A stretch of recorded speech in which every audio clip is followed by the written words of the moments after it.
අද මම ආවේ ඇත්තටම අපි හැමෝම ආදරය කරන අපේ ආදරණීය ගුරුවරයෙක් හම්බෙන්න.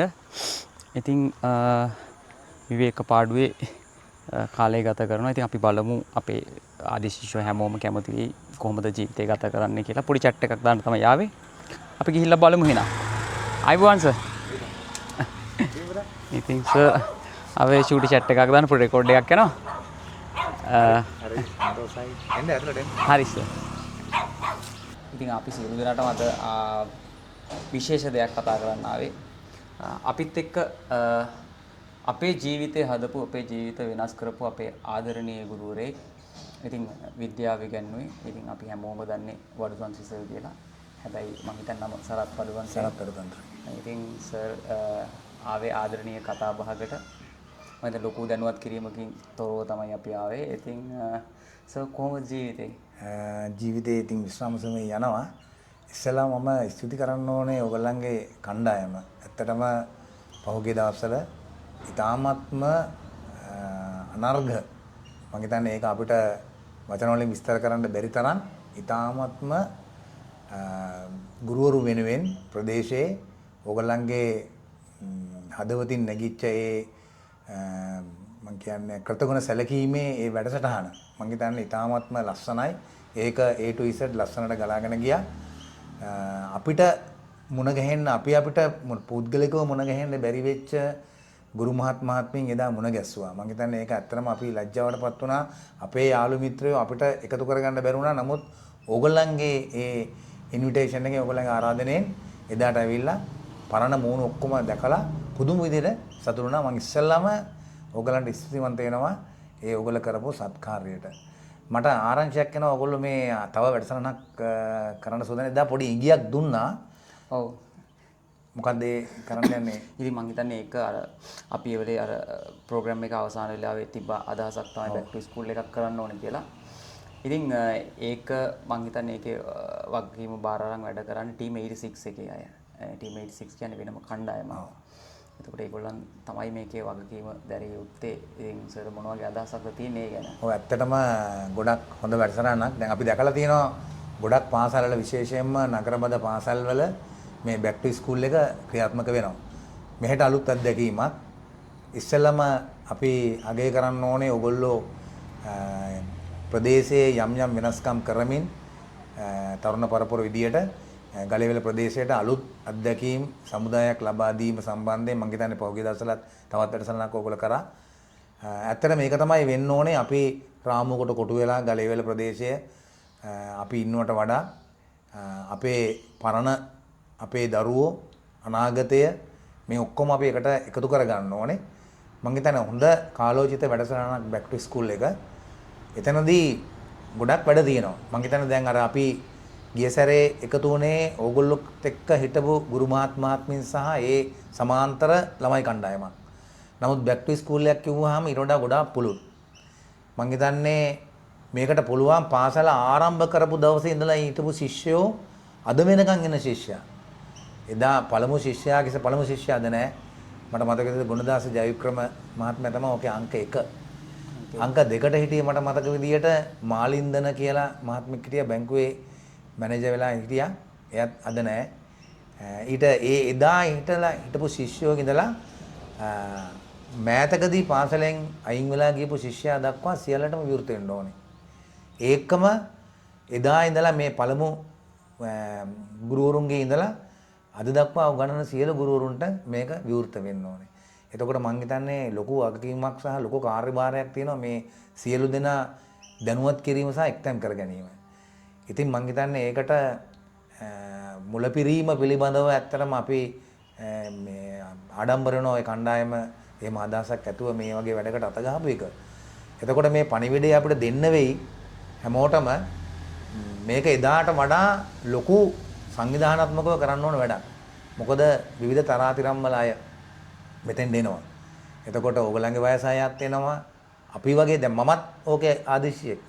එතකොට මම ගුරුවරයෙක් වගේම මම ආදිශියෙක්. එතකොට මට හිතෙනවා දැන් මම කොහොමද ඔතෙන් එන්න ඕනේ සුදු යුනිෆෝම් එකක් ඇඳගෙන බෑග් එක එල්ලගෙන අපි දවසල බෑග් වල නෙමෙයි අතන පොත් අරන් ගියාත එදා වගේ එනවද එහෙම නැත්නම් ගුරුවරයෙකුගේ භූමිකාවට එනවද? ඒ වගේ ඇත්තටම ඒ වගේ සංකීර්ණ අවස්ථා ගොඩක් තියෙනවා. ඒ කියන්නේ ශිෂ්‍යෙක් වෙන්නත් ආසයි. ඒක දැන් මම ඇත්තටම ඔගේ ශිෂ්‍යෙක් ඒ වගේම ගුරුවරයෙක්. එතකොට එදාට ওই වගේ ගොඩක් ඉන්නවා මේ ප්‍රදේශේ මේ පාසලෙන් ඉගෙනගෙන ඊට පස්සේ මේ පාසලෙම ගුරුවරු වෙලා හිටපු අය බොහෝ ඉන්නවා.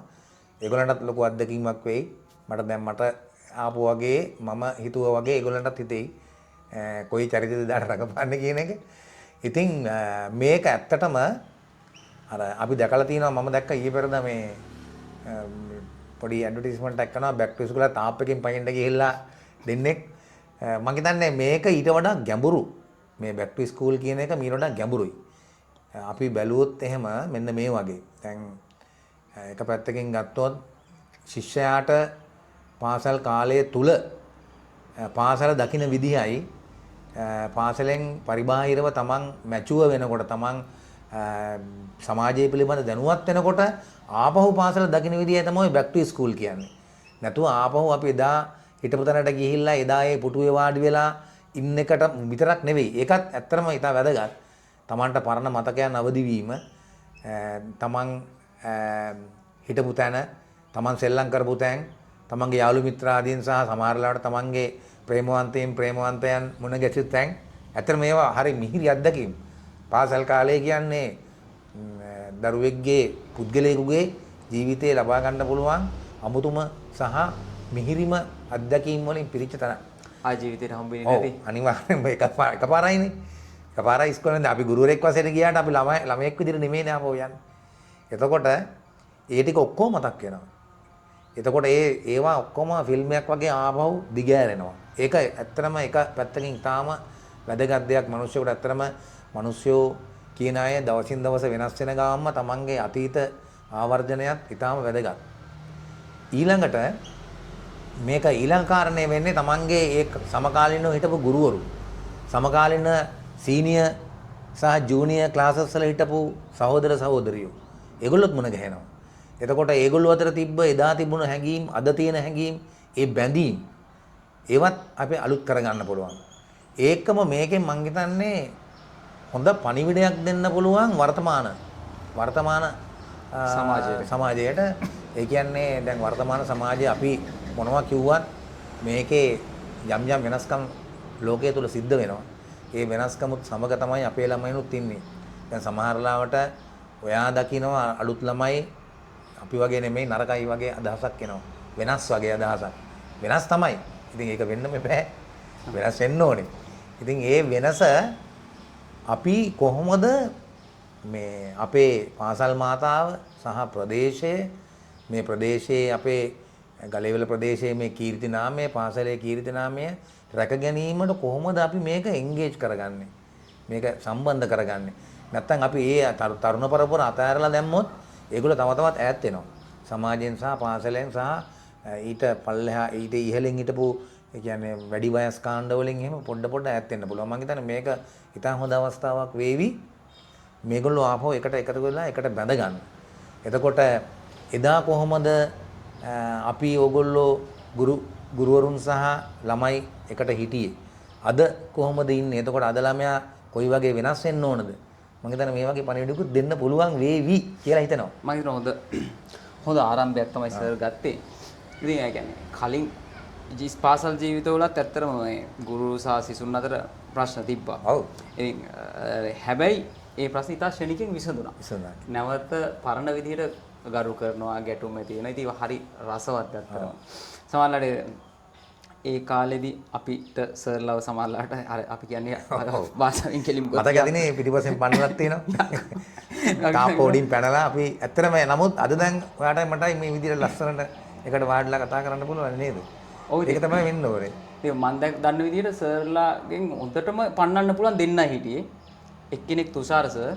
මම කලින් වැඩසටහනක සර්ට කිව්වා. ඊළඟ එක්කෙනා සර්. හැබැයි මං හිතන්නේ තුෂාර සර්ටත් බෑ ගේට්ටු උඩින් පයින්. මට මතකයි දවසක් මම මේ මට පන්නගෙන ගියපු වෙලාවක මම ගේට්ටු උඩින් පැනලා බොහොම නිදහසේ බැලුවා මේ අයිත් සර්ට පයින්න බෑ නේ කියලා බලනකොට සර්ත් උඩින් එනවා. ඉතින් මේ මෙහෙමනේ පුතා ඒ දවස්වල අපි අපේ හොඳම මං හිතන්නේ අපේ ඕගොල්ලෝ මුණ ගැහුනේ අපේ ගුරු ජීවිතයේ අපේ පොටෙන්ෂල් එක උපරිම කාලය අවුරුදු 30 35 වගේ කාලය කියන්නේ මේ ගුරුවරයෙකුගේ ඕනම පුද්ගලයෙකුගේ ජීවිතේ හොඳම කාලයක්. ඒ කියන්නේ ශරීර ශක්තියක් තියෙනවා. ඒක වැහැරිලත් නැහැ. මානසික ශක්තියක් තියෙනවා. ඒ සමාජීය හැම දෙයකින්ම පරිපූර්ණ කාලයක් තමයි අවුරුදු 30ත් 40ත් අතර වයස. ඉතින් ඒ වයසේදී තමයි අපිට ඔයගොල්ලෝ මුණ ගැහුනේ. ඉතින් අපේත් හොඳම කාලේ තමයි ඔයගොල්ලෝ අපිට මුණ ගැහිලා තියෙන්නේ. ඒ නිසා තමයි මං හිතන්නේ ඇත්තට මේක සමහරවිට ආශිර්වාදයක් වෙන්නත් ඇති. ඒ හිතාම් වෙන්නත් ඇති අපි වගේ ගුරුවරු සමහරවිට ඔයගලන්ට මතක හිටින්නෙත්. පැහැදිලිවම මට හොඳම මතක කාරණයක් තියෙන එකපාරක් මම සර් එක්ක තරහ වෙලා මේ ඉස්කෝලෙන් යන්න ගියා. උදේම ගියේ. ඊට පස්සේ මේ සර් අපේ පන්ති පාර සර්ට ඇවිල්ලා කියලා තියෙනවා. කොල්ලා මගෙත් එක්ක තරහ වෙලා ගියා. මටත් හිතර හරි නෑ. ඔන්න උට එන්න කියන්න කියලා. මං හිතන්නේ අපි අය සර්ට පාරෙන් දැක්කම වදිනවා. මේ කියන්නේ ඒක හරි සුන්දර අත්දැකීම් පෙළක්. සර් කොහොමද මේ පාසල් ජීවිතේට හැඩ ගැහුනේ? කොහෙද පළවෙනි පත්වීම?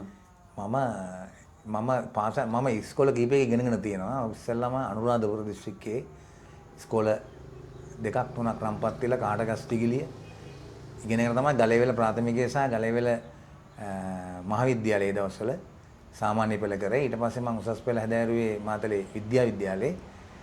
මට අවුරුදු 19න් තමයි මට ඉස්සෙල්ලාම රස්සාව හම්බුනේ. මම ගුරුවරයෙක් විදිහට එනකොට මට අවුරුදු 19යි ලැබුවා විතරයි.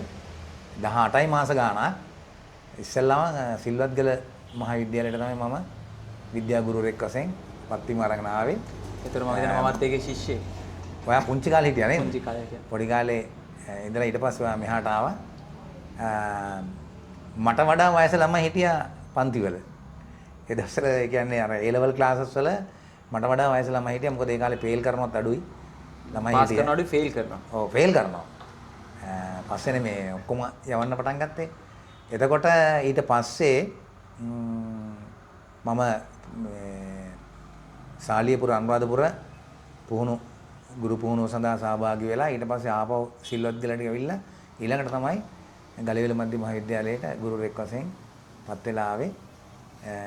ඇවිල්ලා මම මුලින්ම පොඩි විෂයන් කීපයක් කරේ සෞඛ්‍ය ආසාරික අධ්‍යාපනය වගේ. පස්සේ තමයි මම විද්‍යාව මොකද ඒ දවස්වල එනකොට විද්‍යා ගුරුවරු හිටියා. පස්සේ විද්‍යා ගුරුවරයෙක් ඉඳලා අන්තිමට නියෝජ්‍ය විදුහල්පති තනතුර දක්වාම මම ඒකේ ඇවිල්ලා තමයි ගලෙලත් එක්ක තියෙන සම්බන්ධය ඔක තමයි. ඉතින් මම ඊට වඩා මගේ අම්මත් ගලෙල මධ්‍ය මහාවිද්‍යාලයේ කියන්නේ ගලෙල මහාවිද්‍යාලයේ කාලේ ගුරුවරියක් ඉදිරියට කටයුතු කරා.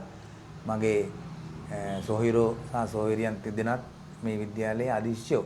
ඒ නිසා ගොඩක් ලොකු සම්බන්ධයක් සහ බැඳීමක් සහ ආදරයක් ලේවලට බැඳුණු ආදරයක් විද්‍යාලයේ එක්ක තියෙනවා.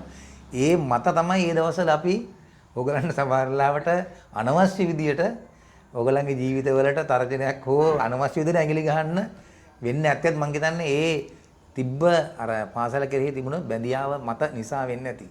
හැබැයි ගොඩක් වෙලාවට මං හිතනවා අනවශ්‍යමයි කියන්න බෑ. ඒ කියන්නේ මට මතකයි ගොඩක් වෙලාවට පුතේ දුවේ කියලා තමයි කතා කරන්නේ. ඒ කියන්නේ ළමයින්ට ගොඩක් වෙලාවට කතා කරන්නේ පුතේ දුවේ කියලා. ඉතින් මේ නිතරම කියන වැරදි වැඩක් කරොත් එහෙම මේ කැතයි පුතේ කියලා තමයි කියන්නේ. ඉතින් ඒ වගේම තමයි මේ ඒ කාලේ ගුරුවරු ඇත්තටම එහෙම අපිට මම දන්නේ දැන් තත්ත්වය කොහොමද කියන්නේ. එහෙම දඩුවම් කරලා හා ඒව දැඩි සමහර දේවල් පාලනය කරේ නැත්තම් මම පෞද්ගලික විශ්වාස කරනවා මම මෙතන ඉන්න විදියක් නැහැ කියලා. සහ මගේ ඉන්න සගයෝ ගොඩාක් ඒක විශ්වාස කරනවා. ඉතින් ඒ හින්දා තමයි මේ ඉස්කෝලෙන් අවුට් වුණාට පස්සේ සර්ලට තියෙන ආදරය සහ බැඳීම මොකද්ද ඒක තවදුරටත් වැඩි වෙන්න ගත්තේ. සර්ට මතක විදිහට පාසල් ජීවිතය තුළ අමතක නොවන සිදුවීම මොකද්ද ශිෂ්‍යය හා සම්බන්ධ? මම හිතන්නේ ගොඩාක් සිදුවීම් තියෙනවා.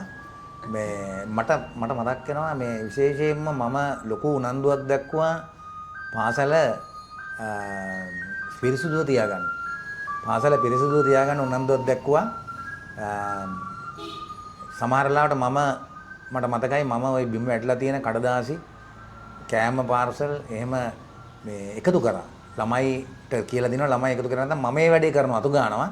සමහරවිට මට මේ අපේම සමහර සහෝදර ගුරුවරු මූට නම් පිස්සු කියලා කියනවා. නමුත් එදා මම ඇත්තටම මට මේ පිරිසිදුකම පිළිබඳව පොඩි අත්දැකීමක් ආවේ. මම සිංගප්පූරුවේ රැකියාවකට ගිහිල්ලා හිටියා මේ ගුරුවෘතිය ඉන්න ගාම. එහෙ රටේ තිබ්බ පිරිසිදුකම දැක්කට පස්සේ මට ඇත්තටම මෙහි අපි කොහොමද මේ ජීවත් වෙන්නේ කියලා අපි මොන වගේ තැනකද ඉන්නේ කියන එක පොඩ්ඩක් මගේ හිතට ආවා. ඒ නිසා තමයි මම ওই පිරිසිදුකමට ගොඩාක් මුල් තැනක් දුන්නේ. ඒකම ආයේ ලස්සන සිද්ධියක් තියෙනවා මම පුද්ගලයාගේ නම කියන්නේ නැහැ. දිනක් මේ මයිත් එක්ක ටිකක් ඔය දරුවෙක් එක එක වැරදි කරලා අහුවෙලා මම ඒ දවස්වල පොඩ්ඩක් ඔය විනය පිළිබඳව බලපු නිසා මේ පොඩ්ඩක් නෙවෙයි හොඳටම බලපු නිසා ඒ දරුවාට මේ විදුහල්පතිතුමා මේ ලියුමක් දුන්නා හෙට එනකොට තාත්තා එක්කන් එන්න කියලා. ඊට පස්සේ මේ දරුවා දැන් තාත්තා එක්කන් එන්න කියලා ලියුම දීලා ළමයාව ගෙදර ඇරියා. මේලා ඊට පස්සේ දරුවෙක් මම අතර ඇවිල්ලා සර් මේ අර අයියා මේ සර්ට මේ ලියුම දෙන්න කිව්වා. මම මොකද්ද මේ ලියුම? දිගට බලනකොට අර එයාගේ තාත්තා එක්කන් එන්න කිව්ව ලියුම මට තමයි වල තියෙන්නේ. ඉතින් දරුවා එක්කෝ හිතලා තියෙනවා. එහෙනම් මේක උඹ අරගෙන ඵලයන් එහෙම නැත්තම් මේ මම තමයි වාගේ තාත්තා කියලා හිතුවත් දන්නෙත් නැහැ. ඉතින් දරුවෝ හිතන විදිය ගොඩාක් වෙනස්. ඉතින් අපි ඒවට කේන්ති ගන්න නැතුව කේන්ති ගන්න අවස්ථාව ඉතින් කේන්ති ගිහින් තියෙනවා. නමුත් අපි ශනිකව ඒ වගේ තැන් වලින් වෙන් වෙලා දරුවෝ වෙනුවෙන්ම තමයි ඉතින් අපි ගොඩාක් ඒ පියවරවල් ගත්තේ. නමුත් අද ටිකක් සමාජයේ වෙනස් මං හිතන්නේ ඒ தത്വයට ගුරුවරුන්ට එන්න බැරි தത്വයකුත් තියෙනවා. ගුරුවරුත් ඒව අතහැරලා වගේ පේනවා. දරුවොත් වෙනස්, ගුරුවරුත් වෙනස්, රටත් වෙනස්. ඉතින් ඒ වෙනස්කම මත තමයි මේක දුවන්නේ. මං හිතන්නේ මේ ඕගොල්ලන්ගේ වැඩසටහන මේක හොඳට අපිට ව්‍යාප්ත කළොත් මුළු ගලේවල නගරයේ පුරාම ඒ සියලු ශිෂ්‍ය පරම්පරා සහ සියලු ගුරු පරම්පරා එක්කම එකට එකතු කරගන්න පුළුවන් වුණොත් මං හිතන්නේ ලොකු පණිවිඩයක් දෙන්න පුළුවන් වේවි. සර් මේ තව දෙයක් එකතු කරන්න පුළුවන්. මම ඔය පිරිසිදුකම ගැන කියන්නේ. මට මතකයි අපි ඒ දවස්වල මේ සමහර දේවල් ක්ලීන් කරන්න හේතුව මේ ඔක වැඩි වුණාම එකවර ක්ලීන් කරන්න දෙනවා. ගොඩක් පිරිමි ළමයි කරන්නේ ওই වැඩි. එළියේ දේවල් ක්ලීන් කරන්න නැතුව තියලා තියෙනවා. Tamanට අදාළ කොටස ඊට පස්සේ බැනලා කරන්න කිව්වොත් එහෙම පීරියඩ් එකක් විතර ගන්න පුළුවන් අවස්ථාවකට තමයි සෙට් වෙන්න හදන්නේ. ඒතර මේ සමහර වෙලාවට සර් ඇවිල්ලා මේ අර කුණු කාණු මම හිතන්නේ මගේ ගුරු ජීවිතේම ගුරුවරයෙක් කරනවා දැකලා නැහැ. කාණු ඇතුළට අත දාලා සමහරලාට මේ ඒ තියෙන අම්බ අනම්මනම් ගන්න සමහරට පණුවොත් එක්ක ෂර්ට් එක නමල මේ උඩටම ඒ ගිහිල්ලා ක්ලීන් කරනවා. මම හිතනවා ඊට පස්සේ ඔන්න ළමයි හිතනවා නෑ නෑ මේක හරි වැරදි සර්. ඇත්ත පහු ඊට පස්සේ ළමයි එනකොට කියන්නේ නෑ ඔයා ඕගොල්ලන් ක්ලීන් කරන්න ඕගොල්ලන් වැඩ කරගන්න. මං ඕගොල්ලන්ට කරන්න බැරි හින්දානේ කරන්නේ නැත්තේ කියලා සර්ගේ වැඩේ කරනවා. සර් කේන් තියෙන දෙකක් තියෙනවා. එකක් ඔය වැඩේට හොඳටම කේන් තියන්නේ ඔකට නෙමෙයි හැබැයි. මතකද? ජාතික ගීය කියද්දි ඉඳගෙන ඉන්නවා. ඔව්. සර් කියන්නේ ජාතික ගීය කියද්දි හිට ගන්න බැරි කවුරු හරි ඉන්නවනම් ඔයාට ඉස්කෝලේ ඉන්න බෑ. ඔව් දැන් ගොඩක් දරුවෝ අර ඉසේ ගැක්කුමයි උණ බඩේ ගැක්කුමයි කියලා දරුවෝ පන්ති වලටලා ඉඳගෙන ඔළුව තියාගෙන ඉන්නවා ඩෙස්ක් එකේ. සමහරවිට ඕක ඇත්තරම අසනීපයට වඩා ඉතින් ළමයා අතන බෝරින්නේ. ගොඩක් කළා ඉන්න එක ඇසෙම්බලි එකේදී කතාව පවත්වන්න ඊට පස්සේ සමහරවිට ඒගොල්ලන්ට යම් යම් වැඩසටහන් තියෙනවා. ඉතින් ඒගොල්ලන් ඒකෙන් කට් එක දාන්න ඇවිල්ලානේ මට මතකයි ඇත්තටම මම කියනවා මෙතන ජාතික ගීයට හිට ගන්න බැරි මනුස්සයාට එයාට ඉගෙන ගන්නත් බෑ. ඒ දවසේ එයා ගෙදර යන්න. ඒක කියලා තියෙනවා ඔයාලට මතකයි. මම කියලා තියෙනවා ඇත්තටම ඉතින් අපි රටක් ජාතියක් වශයෙන් අපේ ජාතික ගීයට අපේ ආගමට අපි ඒ වෙලාවේ ගරුත්වය දක්වන්න බැරි නම් අපි ඊට පස්සේ කොහොමදවත් ආයේ ඒ ගරුත්වය අපෙන් ආයේ ගන්න බෑ. අපි දෙන්නෙත් නෑ. ඒ නිසා මම හිතන්නේ අපි මුලින්ම පටන් ගන්නකොට දැනගන්න ඕනේ අපේ ගෙදර දෙමව්පියෝ සහ සහෝදර සහෝදරියෝ ඊළඟට ගම පාසල ගුරුවරු එතනින් තමයි අපි අනිකාට ගරු කිරීම සහ ඒ අපේ අනන්‍යතාවයන් රැක ගන්න ඕනේ. එහෙම වුණොත් තමයි අපි රටක් වශයෙන් ඉදිරියට යන්න පුළුවන් කියන එකයි මගේ අදහස. ඒතකොට සර් මේ සාමාන්‍යයෙන් ඉන පන්තියකට එනකොට හැම පාඩමකටම ප්‍රිපෙයාර් වෙලා නේද එන්නේ. ඒ හැම පන්තියකටම කියන 6 11ට යනකම් තියෙනවා නම් ඒ පන්තියට අදාළ එක ගොඩ දෙනෙක් කියලා තියෙන කතන්දර. ඔව් සමහරවිට මෙහෙමයි. දැන් ඇත්තනම පොත්පත් ගේන්නේ නැතුණාට මගේ පුරුද්දක් තියෙනවා උදේ නැගිටලා ඇඳේ ඉඳගෙන හරි නැගිටලා පැය භාගයක් විතර එදාට තියෙන පන්ති ටික සහ ඒ කරන්න ඕන දේවල් ටික මනසින් පොඩ්ඩක් මම හිතා ගන්නවා. ඒකම පන්ති කාමරයට යන ගමන් ඒකට සූදානම් වෙනවා. ගොඩක් වෙලාවට පොත්පත් ගෙනින්නේ නැහැ. ඒ පොත්පත් ගෙනව නැතුණත් හැම දෙයකටම පූර්ව සූදානමක් මොනවා හරි ක්‍රමයකින් මම සූදානම් වෙලා තමයි පන්තියට යන්නේ. ඒකම පොඩ්ඩක් ළමයන්ට මොනවා හරි දෙයක්, ඒ කියන්නේ අලුත් දෙයක් මොනවා හරි ළමයින්ට සිත් ඇද ගන්න පුළුවන් සහ ළමයින්ට අවශ්‍ය අනිත් දැන් අද වගේ නෙමෙයි. ඒ දවස්වල අද මොනවා හරි මේ සෝෂල් මීඩියා එකෙන් එහෙම නැත්නම් AI වලින් ළමයින්ට ඕන තරම් දේවල් ගන්න පුළුවන්. ඒ දවස්වල එහෙම නැහැ. වැඩිහිටියෙක්ගෙම යමක් අහ ගන්න ඕනේ. ඉතින් මේ පොත් බලන්නේ නැහැනේ ළමයි වැඩි. එතකොට අර වැඩිහිටියෙක් ඒක එතකොට අපේ වගකීමක් වුණා අලුත් දේවල් හොඳ දේවල් ළමයින්ට දෙන එක ඊළඟ පරම්පරාවට. එතකොට ඒ වැඩෙත් අපි කරා. දැන් නම් ඒක කරන්න ඕන තරම් මාධ්‍ය සහ ඔය AI ප්‍රෝග්‍රෑම්ස් තාක්ෂණේ තියෙනවා. නමුත් ඒකත් ළමයා ඉල්ලන දේනේ දෙන්නේ. දැන් අපි දුන්නේ මේක මෙයාට හොඳයි කියලා හිතලා අපි ඒක දෙනවා. අන්න එහෙම එකක් ගුරුවරගෙන් සිද්ධ වෙනවා. දැන් අපි AI වලින් ගන්න ගියොත් ළමයා කෙනෙක් ඉල්ලන එක තමයි දෙන්නේ. එයා හිතලා ඔයාට මෙන්න මේක වැදගත් කියලා දෙන්නේ නැහැ නේ තාම. මම හිතන්නේ තාම එහෙම තියෙනවද දන්නේ නැහැ. අර එයා ඉල්ලන එක දෙනවා. සහ ඊට වඩා පොඩ්ඩක් වැඩි යමක්. නමුත් වැඩිහිටියෝ වශයෙන් අපි කරේ මේ ළමයින්ට මෙන්න මේක වැදගත් දැනගන්න එක. මේක මෙයාට වැදගත්, මේ ළමයාට මේක වැදගත් කියන එක අනුව තමයි අපි ඒ දවස්වල එහෙම පොඩි දෙයක්, අලුත් දෙයක් ළමයෙකුට දුන්නා. දීලා තමයි අපිට සනන් කරේ. ඉතින් අපි ගොඩාක් වැඩ කරා. මම හිතන්නේ පොඩි කියන්න බෑ ඇත්තටම. ඒ කාලේ මේ පත්තරයකින් හරි මේ හොයාගන්න අමාරුයි. කියන්නේ අපි මේ පැති වලට කොහොමද දැනුම එනවා හරි අඩුයි. එතකොට ලෝකේ ගැන සමහර දේවල් එතකොට ඒ ගැන හොයන්න හොඳ උත්තේජනයක්. ඒ කියන්නේ අපි බොහොම අමාරුවෙන් ඉන්ටර්නෙට් කාඩ් එකක් දාගෙන නෙට් ගිහිල්ලා සර්ච් කරනවාටත් කරලා ලැබපු සතුටට වැඩිය සතුටක් ඇත්තට මේ වගේ තොරතුරක් ආපුවම ලැබුණා. මම හිතන්නේ සර්ගේ මට දැනුමක් ආවේ උගන්වන්න නැති පීරියඩ් වල ඉතින් අපි හරි සාමකාමී නෑනේ. ඒ වෙලාවට පන්තියකට ඇවිල්ලා ওই වගේ දේවල් කියලා දීලා තියෙනවා. මම හිතන්නේ සිල්වත්ගල ඉස්කෝලේත් ඔක සර්ගේ මේ සිල්වත්ගල ඉස්කෝලේ ඉඳන් තිබ්බ පුරුද්දක්. දැනුම මිනුම තරංග තියෙනවා. කියලා දෙනවා. ආන ප්‍රශ්න ගොඩකට කට්ටිය දන්නේ නැහැ. එතකොට ඉතින් ඒ වගේ දේවල් කියලා දෙනවා මේ මට තාමත් මතකයි සමහර දේවල් මේ ඔය සිල්වත්ගල පාසලේ මම ඉන්න කාලේ දැනුම මිනුම කණ්ඩායමක් මම ගලේවලට ගෙනලා ඒගොල්ලෝ ජයග්‍රහණය කරා. තාමත් ඒගොල්ලෝ ඉන්නවා. මේ ජයග්‍රහණය කරා. ඉතින් මේ අර ඒ දවස්වල දැන් අපි ඇත්තටම දැන් අර අපි මම විශේෂයෙන්ම අර අපි මේ වෙනත් ප්‍රදේශයක දැන් උසස් අධ්‍යාපන කියන්නේ මේ උසස් පෙළ කරේ මම මාතලේනේ. එතකොට අපිට අර හම්බෙච්ච ගුරුවරු සහ මඟ පෙන්වීම් වලින් ලබාගත් දේවල් දෙන්න තමයි මේ ගම්වලට ඇවිල්ලා අපි පොඩ්ඩක් උත්සාහ කරේ. ඉතින් සර් මේ අපි වෙනුවෙන් කාලය වෙන් කරාට විශේෂයෙන්ම ගොඩාක් ස්තුතියි. මගේ පුංචි අදහසකුත් තිබ්බා. අපේ පරණ ගුරු බොහොම කාලයකට පස්සේ හම්බෙලා පුංචි වීඩියෝ එකක් දාන්න. හේතුව අපි බෑක් ටු ස්කූල් එකක් තිබ්බත් මොනවා කරත් හැමෝටම ඉන්න බෑ. ඒකට හැබැයි සර්ලා දකින්න විඳින්න ආස අය තාම ඉන්නවා. සර්ලා ඉඳ ජීවිතේ වෙනස් කරගත්ත අයත් ගොඩාක් ඉන්නවා. දැන් ඒ පස්සේ ඒ කාලේ ටිකක් තදට තිබ්බේවා පස්සේ හරි ලස්සන අත්දැකීම් තමන්ගේ ජීවිතේ හැදුණා නේද කියන අවස්ථා දෙකක් තියෙන. සර් එක මතක දෙකක් තියෙන. එකක් ලෝකය ගැන තොරතුරු ඉගෙන ගත්තා. අනික ඉතින් අපේම වැරදි තමයි. සර් මම හිතනවා 3-4 පාරක් පන්නලා තියෙනවා. ඉතින් ඒව හරි ලස්සනයි සර්. ඉතින් ආයිත් මේ හම්බෙලා සර් නම් ප්‍රශ්නයක් තියෙනවා. දැන් ගුරුවරයෙක් විදිහට එනවද ශිෂ්‍යයෙක් විදිහට එනවද කියලා. බෑක් ටු ස්කූල් එකේ වගකීම තියෙන ටීම් 86 එක මම හිතන්නේ ඒගොල්ලන්ගේ කණ්ඩායමේ ඉන්නවා. ඒගොල්ලන් තමයි මේකට සූදානම් වෙන්න ඕනේ. සහ පරණ ශිෂ්‍යයන්ට සර්ට ගැන සර්ට මොනවද හිතෙන්නේ සහ මේ බෑක් ටු ස්කූල් එක ගැන අවසාන වශයෙන් සර්ට මොනවද කියන්න තියෙන්නේ? ඔව් ඇත්තටම ඔය ටීම් 86 කියන කණ්ඩායමට ධෛර්යය සහ ශක්තිය ලැබේවයි කියලා ප්‍රාර්ථනා කරනවා මේ වැඩසටහන ලස්සනට කරන්න. ඒකම දැන් මේ අපේ මේ සංවාදයේ කවුරු හරි කෙනෙක් බලනවා නම් අපේ විද්‍යාලයේ ගුරුවරයෙක්ව හිටපු කෙනෙක් එහෙම නැත්නම් ශිෂ්‍යයෙක් විදියට කවදාද දවසක හිටපු කෙනෙක් මේ අපි දෙන්නාගේ මේ සංවාදයේ දැක්කොත් අහුම්කම් දුන්නොත් මම දෙන පණිවිඩය තමයි මේ පණිවිඩය තමත් අයට දෙන්න. මේ පණිවිඩය දීලා මේ දිනය එනතුරු බලාගෙන ඉඳලා Tamanට තියෙන මේ මාධ්‍ය වලින් මේ ගැන පොඩ්ඩක් හොයලා බලලා. ඒ කියන්නේ සමහරලාට හැමෝටම ඔයගලන්ට බැරි වෙයි දැනුවත් කරන්න. සමහරලාට මේ දැනුවත් කිරීම හැමෝටම යන්නේත් නැති වෙයි. මොකද දැන් අපි සමාජ මාධ්‍ය වලට පොඩ්ඩක් ලං වුණාට අපිට ටිකක් ඉහළින් හිටපු අය සමහරලාට මේවට සම්බන්ධ නැහැ. ඒතකොට ඒ වගේ අයට මේ පණිවිඩේ ඔබට පුළුවන් මේ පණිවිඩේ තමයිට දෙන්න.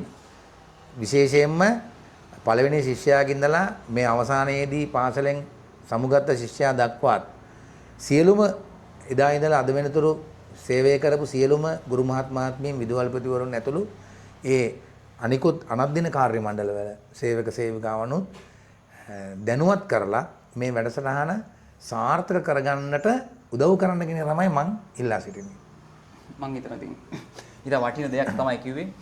ඒ හින්දා අපි ටීම් 86 මේ වගකීම ගන්නේ මං හිතන්නේ ගනි හැබැයි මේක තනියෙන් කරන්න පුළුවන් වැඩක් නෙමෙයි හැමෝම එකතු වෙලා තා සාමූහිකව ලස්සන වැඩක් ගලේවලට කරන්න පුළුවන්. ඉතින් මේ යන චාරිකාවේ දෙවෙනි වතාවට තමයි මම සර් හම්බෙන්න ආවේ. ඉස්සෙල්ලාම ගියා තුෂාර සර් සහ විශාඛ මැඩම් හම්බෙන්න. ඉඩක් තිබ්බම ගුරුවරයෙක් එක්ක පොඩි සාකච්ඡාවක් කරලා මේ වගේ අපේ පරණ අයට ඒ මුහුණු සමීප කරන්නත් පොඩි අදහසක් තියෙනවා. ඒක වෙනම දිගට කරන් යන්න. ඉතින් සර්ගේ විශ්‍රාම දිවිය තව තවත් සතුටින් පිරලා ඉතා සුවයෙන් යුතුව ඉන්න පුළුවන් වෙන්න කියලා තමයි ප්‍රාර්ථනා කරන්නේ. සර්ට එහෙම ප්‍රාර්ථනා කරන ගමම සමු දෙනවා. ආයුබෝවන්. හොඳයි එහෙනම් ආයුබෝවන්. බොහොම ස්තුතියි. ඒ වගේම වැඩේ සාර්ථක වේවායි කියලා ප්‍රාර්ථනා කරනවා.